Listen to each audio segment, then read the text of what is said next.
Hello student, ISC physics class 12।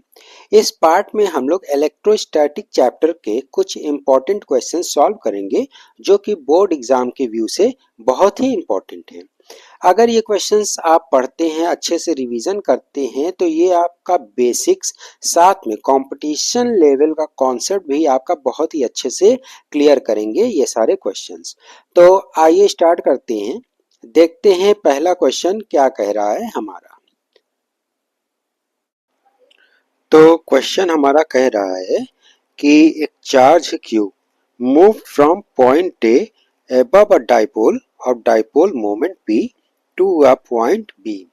Dipole है हमारा, dipole के ऊपर पॉइंट ए है, पॉइंट ए से पॉइंट बी तक हमें मूव कराना है चार्ज को।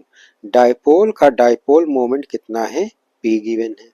ठीक है, तो ए और बी क्या है, इक्वेटोरियल पॉइंट है, और ए और बी क्या हो गया हमारा, इक्वेटोरियल प्लेन हो गया। ठीक है, तो इक्वेटोरियल प्लेन पर हमें चार्ज को मूव कराना है, तो हमें बताना है कि वर्क डन कितना होगा इस प्रोसेस में, और जो हमारा मूवमेंट है वो विदाउट एक्सेलरेशन होगा। तो वर्क डन कितना होगा इस प्रोसेस में, तो at any point on equatorial line of electric dipole electric potential is zero. तो इक्वेटोरियल लाइन यानी कि डाइपोल के इक्वेटोरियल लाइन पर हमेशा क्या होता है, इलेक्ट्रिक पोटेंशियल जीरो होता है।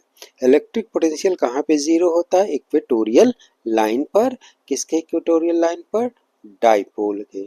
डाइपोल के इक्वेटोरियल लाइन पर इलेक्ट्रिक पोटेंशियल जीरो होता है, इस वजह से क्या होगा, वर्क डन भी हमारा जीरो हो जाएगा जब हम चार्ज को मूव कराएंगे ए से बी तक। ठीक है, तो इस क्वेश्चन में जो पॉइंट है नोट करने के लिए वो क्या है कि इक्वेटोरियल लाइन पर इलेक्ट्रिक डाइपोल के इक्वेटोरियल लाइन पर इलेक्ट्रिक पोटेंशियल क्या होता है, जीरो होता है, और इस वजह से वर्क डन भी क्या हो जाएगा, जीरो।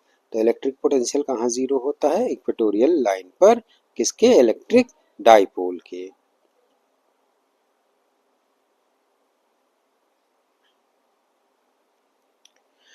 तो नेक्स्ट क्वेश्चन देखते हैं।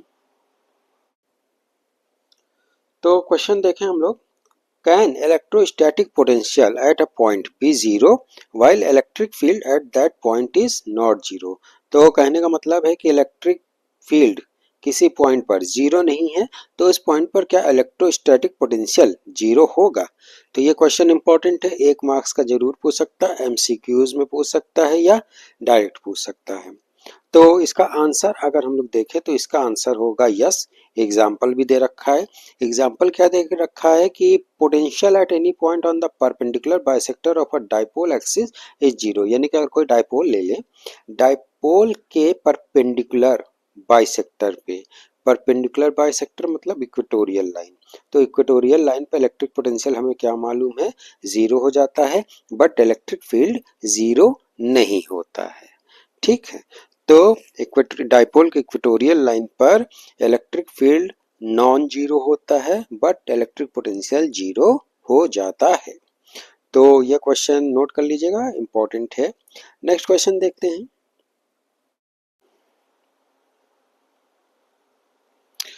तो नेक्स्ट क्वेश्चन कह रहा है, what would be the work done if a point charge plus Q is taken from point A to the point B on the circumference of a circle. तो एक plus Q charge है, circle के centre पे रखा हुआ है। ठीक है, और पॉइंट ए और पॉइंट बी सर्कल के सरकमफ्रेंस पर है। प्लस क्यू से, जो कि सेंटर पर है, एक की दूरी, और प्लस क्यू से बी की दूरी सेम है। क्यों सेम है, क्योंकि प्लस क्यू और ए की डिस्टेंस रेडियस कहलाएगा, प्लस क्यू और पॉइंट बी का जो डिस्टेंस है रेडियस कहलाएगा, तो रेडियस रेडियस क्या हो जाएगा, सेम हो जाएगा। तो प्लस क्यू से ए और प्लस क्यू से बी की डिस्टेंस क्या होगा, सेम होगा। तो सेंटर से ए और बी का दोनों का जो डिस्टेंस है वो सेम होगा, तो इस वजह से पोटेंशियल ए का पोटेंशियल बी का क्या हो जाएगा, सेम हो जाएगा, यानी कि V A is equal to V B. इस वजह से जो वर्क डन होगा चार्ज को, किसी भी चार्ज को मूव कराने का ए से बी तक में, वो क्या हो जाएगा, ज़ीरो हो जाएगा। ठीक है, तो जो वर्क डन हो जाएगा वो क्या हो जाएगा, ज़ीरो। क्यों? क्योंकि सेंटर से ए की दूरी, सेंटर से बी की दूरी क्या होगी, वो सेम होगी।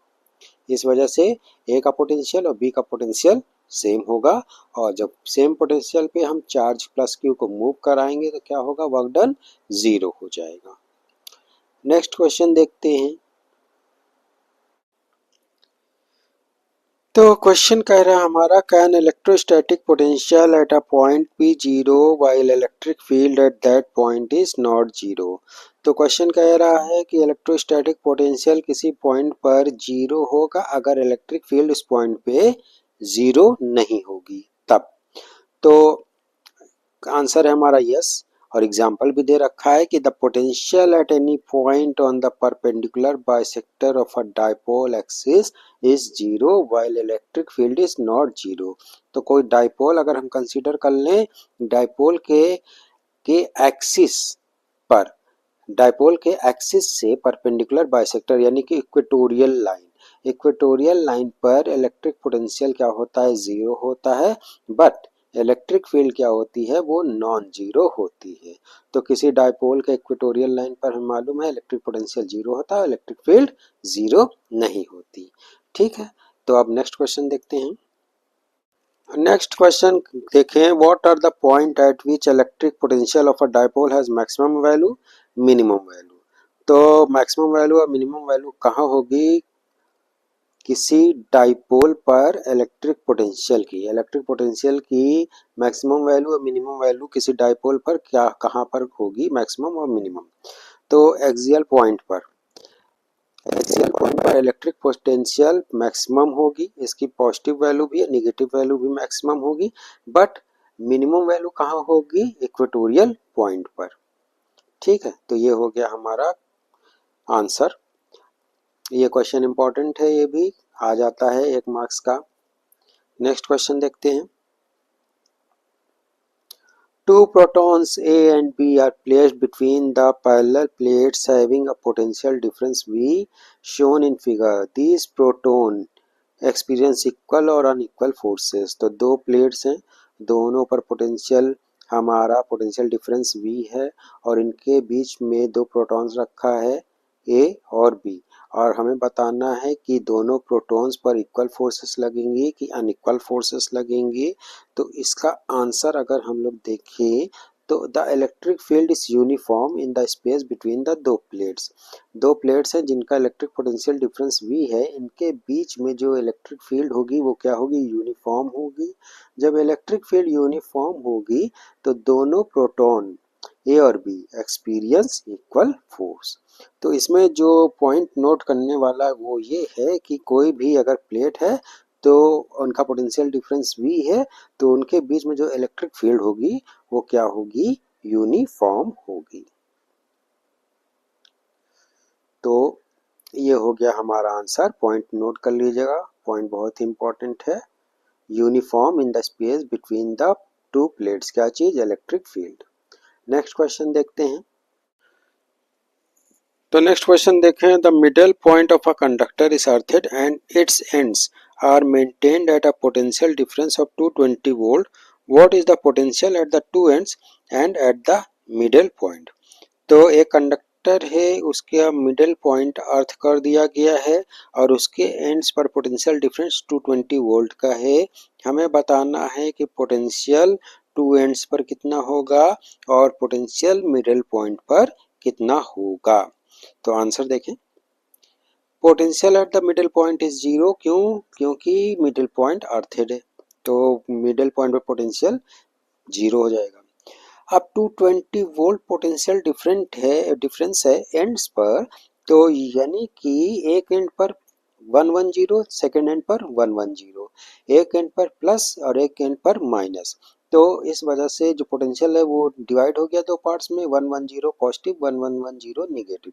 इनका अगर हम क्या कहते हैं डिफरेंस निकालें तो माइनस करें तो माइनस माइनस प्लस हो जाएगा, और इनका अगर सम करें तो 220 वोल्ट आ जाएगा।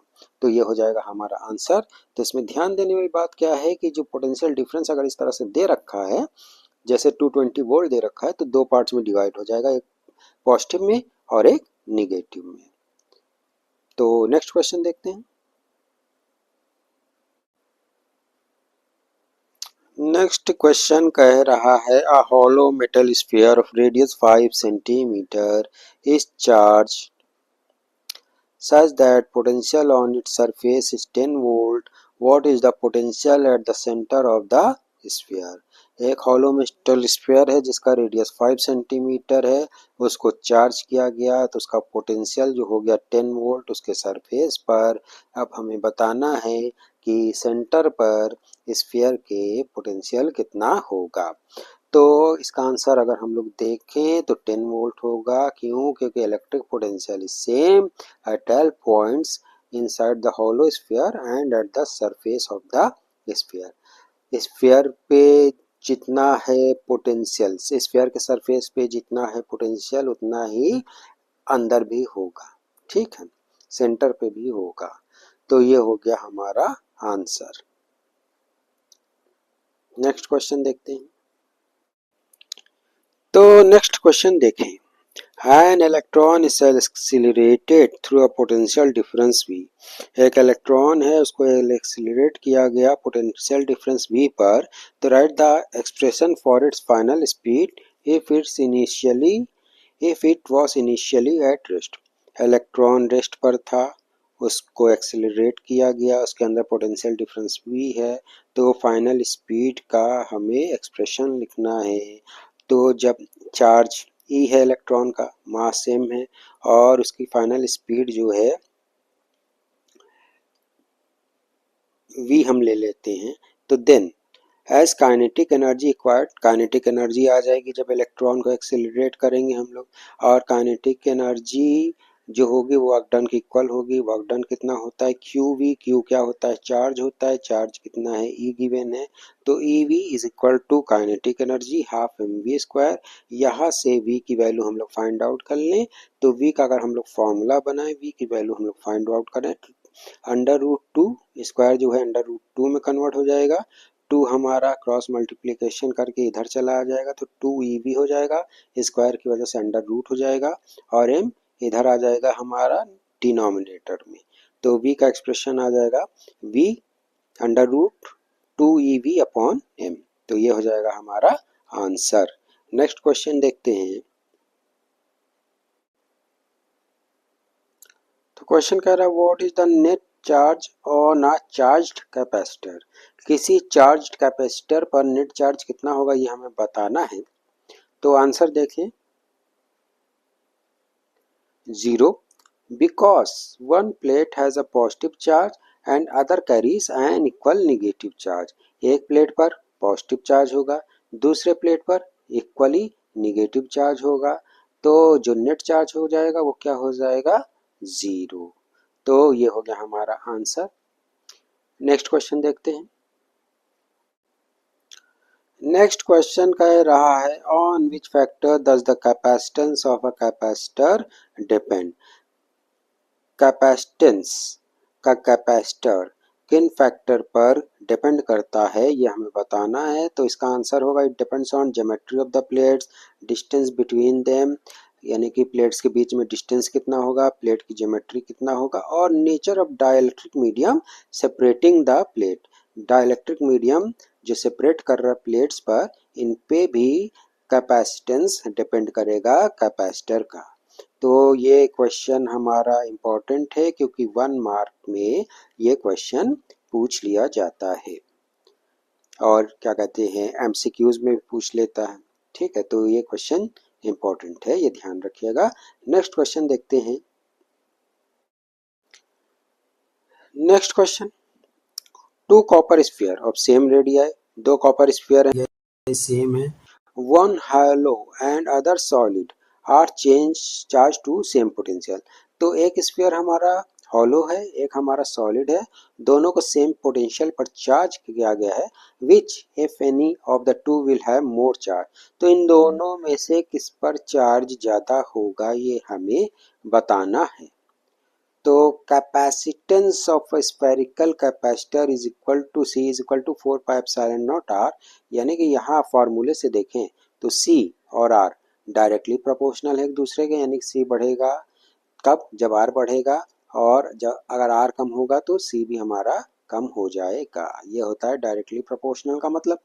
तो as both sphere have equal radii, इस वजह से उनके ऊपर कैपेसिटेंस भी सेम होगा, और जब सेम कैपेसिटेंस होगा तो इसका मतलब उन वो सेम चार्ज है, ठीक है, वो पोटेंशियल उनके ऊपर सेम चार्ज तक है, ठीक है, ये पोटेंशियल उनका सेम है, तो जब सेम पोटेंशियल होगा तो चार्जेस भी उनके ऊपर क्या होगा, सेम होगा। तो ध्यान देने वाली बात क्या है कि C is equal to 4 pi epsilon naught is equal to R, यानी कि directly proportional.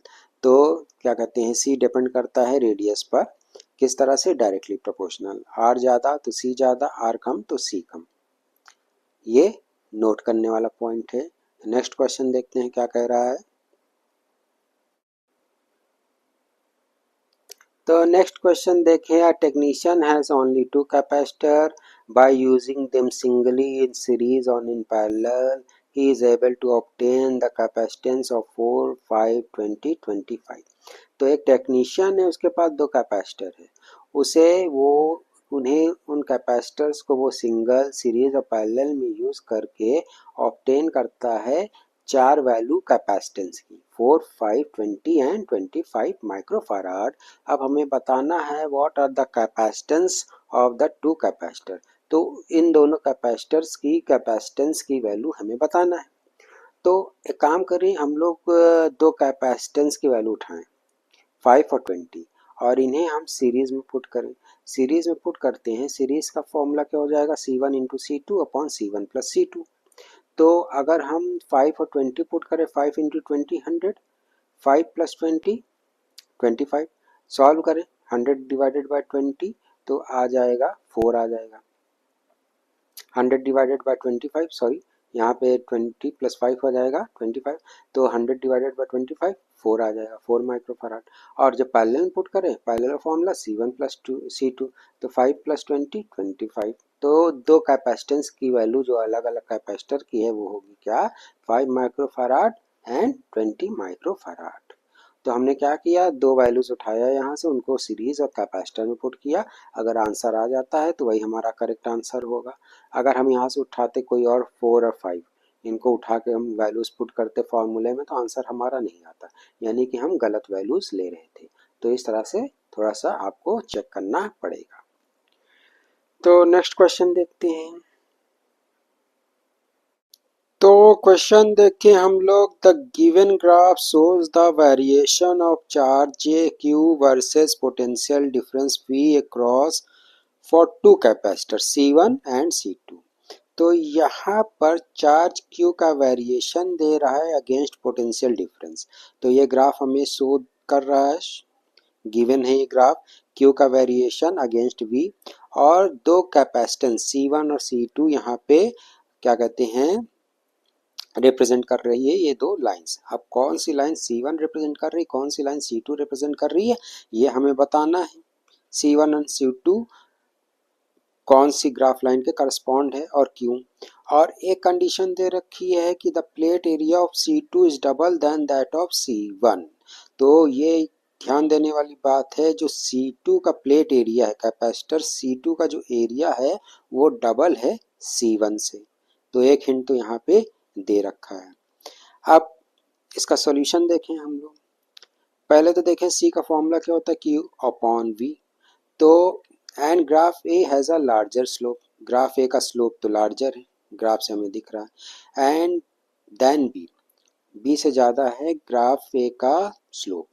So the graph A represent capacitor of a larger capacitance, तो ग्राफ ए का कैपेसिटेंस ज़्यादा होगा। अब ये C1 है कि C2 है ये हमें बताना है, ठीक है, ग्राफ ए रिप्रेजेंट कर रहा है C1 या C2 ये हमें बताना है, ठीक है। इतना तो कंफर्म हो गया कि ए का स्लोप ज़्यादा है और क्या कहते हैं इसका कैपेसिटेंस भी ज़्यादा है। आप C का फॉर्मूला देखें, C का फॉर्मूला होता है epsilon naught A upon D, यानी कि C is directly proportional to A, area ज़्यादा तो सी ज़्यादा, एरिया कम तो सी कम।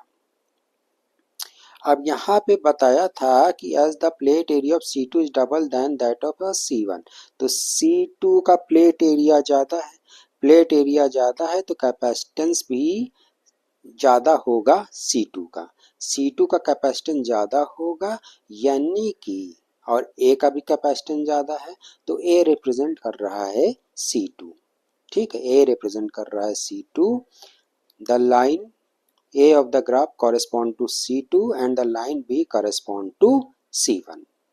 तो ये हो गया हमारा आंसर, आंसर हो गया। अब इस क्वेश्चन में हिंट दे रखा था plate area of C2 is double than that of C1, ठीक है, हमें फॉर्मूला देखना था, रिलेशन देखना था, C is equal to Q upon V, और एरिया दे रखा था तो एरिया और कैपेसिटेंस के बीच में हम लोगों ने रिलेशन देख लिया। C is directly proportional to A, C बड़ा, A बड़ा मतलब C बड़ा, और A यहाँ पे C2 का बड़ा था, और A यहाँ पे ग्राफ से A का स्लोप बड़ा था, तो सीधा हो गया कि A रिप्रेजेंट कर रहा है C2 को। तो इस क्वेश्चन को नोट कर लीजिए, क्वेश्चन ये भी हमारा बहुत ही इंपॉर्टेंट है, देखने में थोड़ा टिपिकल है बट है आसान।